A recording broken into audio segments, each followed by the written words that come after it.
Welcome to our channel. இன்னைக்கு cook with கோமாளியில் அம்மு அபிராமி அவங்க பண்ண கொங்கு நாடு ஸ்பெஷல் செலவு அரைச்ச குழம்பு ரெசிபி தான் பார்க்க போகிறோம். இது கோயம்புத்தூர் அதுக்கப்புறம் அதை சுற்றி இருக்க அந்த வில்லேஜ்லலாம் ரொம்ப பாப்புலராக செய்யக்கூடிய ஒரு ரெசிபி. அண்ட் இதே மாதிரி இந்த வீக் குக் வித் கோமாளியில் இருக்க எல்லா ரெசிபீஸுமே நம்ம அப்லோட் பண்ணிட்டோம். மறக்காமல் அந்த வீடியோஸையும் செக் பண்ணிவிடுங்க.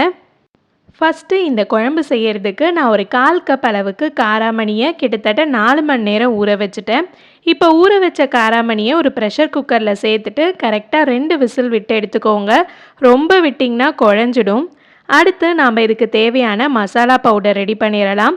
1 டேபிள் ஸ்பூன் அளவுக்கு மல்லி, 1 டேபிள் ஸ்பூன் அளவுக்கு மிளகு, சின்ன துண்டு பட்டை, 1/2 டேபிள் ஸ்பூன் சீரகம் எடுத்திருக்கேன். இதை ஒரு மண் சட்டியில் சேர்த்துக்கிறேன்.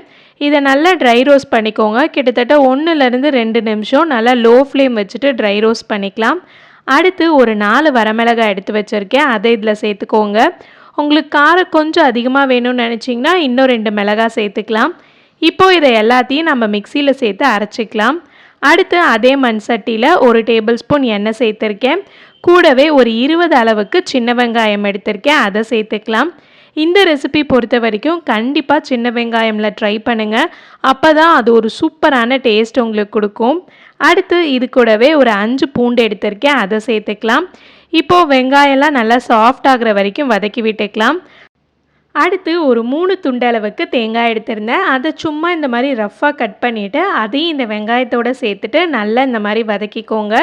இப்போது இதை ஆற வச்சுட்டு நல்லா அரைச்சி எடுத்துக்கலாம். அடுத்து அதே மண் சட்டியில் ஒரு 4 டேபிள் ஸ்பூன் அளவுக்கு எண்ணெய் சேர்த்துக்கோங்க. இப்போ இதில் ஒரு 1/4 டேபிள் ஸ்பூன் அளவுக்கு கடுகு, கூடவே கொஞ்சமாக கருவேப்பிலை இலை சேர்த்துக்கலாம். அடுத்து இதில் ஒரு வரமிளகாவை 2ஆக உடச்சி சேர்த்துருக்கேன்.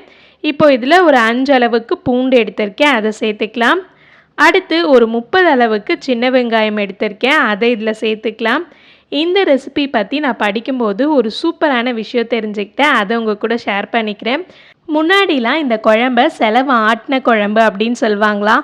ஆட்டுக்கல்லில் போட்டு தான் நல்லா ஆட்டி மசாலா செய்வாங்க. ஸோ அதனால தான் செலவு ஆட்டின குழம்புன்னு சொன்னாங்களாம். பிற்காலத்துலலாம் நம்ம அப்படியே மிக்சியில் அரைச்சி செய்யறதுனால அது அப்படியே செலவு அரைச்ச குழம்பு அப்படின்னு மாறிடுச்சு.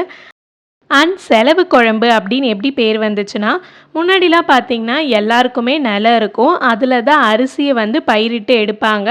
அதை தான் வீட்டில் சாதமாக வடித்து சாப்பிடுவாங்க. அண்ட் அவங்க தோட்டத்திலே கத்திரிக்காய், காராமணி அதெல்லாமே போட்டு அதை தான் வீட்டில் குழம்பாகவும் வைப்பாங்க.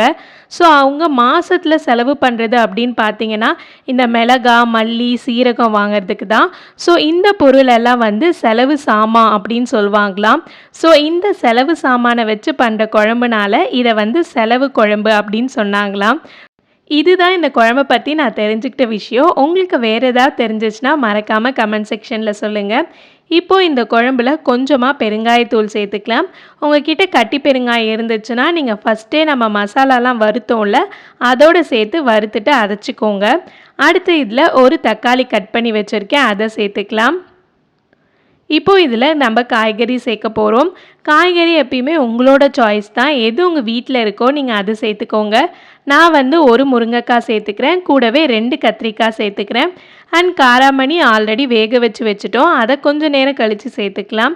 இப்போது நம்ம கத்திரிக்காவையும் முருங்கைக்காவையும் லைட்டாக வேக வச்சுக்கணும். ஒரு மூடி போட்டு மூடி வச்சுட்டு ஒரு 2லேருந்து 3 நிமிஷம் குக் பண்ணிங்கன்னா கத்திரிக்காயெலாம் நல்லா சாஃப்டாகிடும். இதுக்கப்புறமேட்டு நம்ம வேக வச்சுருந்தோம்ல காராமணி, அதை இதை சேர்த்துடலாம். அடுத்து நம்ம வெங்காயம், தேங்காயெலாம் வச்சு அரைச்சோம்ல அந்த மசாலா சேர்த்துடலாம். அண்ட் மிளகாலாம் அரைச்சி வச்சுருந்தோம்ல அந்த பவுடரையும் இதில் சேர்த்துடலாம். இப்போது எல்லாத்தையும் காய்கறியில எல்லாம் படுற மாதிரி நல்லா மிக்ஸ் பண்ணி விட்டுக்கோங்க. அடுத்து 1 இன்ச் அளவுக்கு புளியை நான் தண்ணியில் ஊற வச்சுருக்கேன். கிட்டத்தட்ட 1/4 கப் அளவுக்கு புளி தண்ணி இதில் சேர்த்துக்கலாம். அடுத்து 2 கப் அளவுக்கு நார்மல் தண்ணி இருக்குல்ல அது சேர்த்துக்கோங்க. உங்களுக்கு குழம்பு கொஞ்சம் கெட்டியாக வேணும் அப்படின்னு நினச்சிங்கன்னா 1 கப் சேர்த்துக்கோங்க. இப்போது இதில் கொஞ்சமாக மஞ்சத்தூள் அண்ட் இந்த குழம்புக்கு தேவையான அளவுக்கு உப்பு சேர்த்துக்கோங்க. குழம்பு கிட்டத்தட்ட ஒரு 15 நிமிஷம் அளவுக்கு நல்லா கொதிச்சதுன்னா ரெடி ஆகிடும். அவ்வளோதான், நம்மளோட சூப்பரான கொங்கு நாடு ஸ்பெஷல் செலவு அரைச்ச குழம்பு ரெடி ஆகிடுச்சு. கடைசியாக மேலே கொஞ்சமாக கொத்தமல்லி இலை சேர்த்துக்கோங்க. நல்லா சுட சுட சாதம் வச்சு நீங்கள் இதை சாப்பிட்டீங்கன்னா நீங்கள் எவ்வளோ சாப்பிட்றீங்கன்னே தெரியாது, அவ்வளோ சாப்பிட்ருவோம். ஸோ இந்த ரெசிபி உங்களுக்கு பிடிச்சிருந்ததுன்னா மறக்காமல் ட்ரை பண்ணி பாருங்கள். நெக்ஸ்ட் ஒரு சூப்பரான வீடியோவில் உங்களை நான் மீட் பண்ணுறேன். அது வரைக்கும் பாய் பாய்.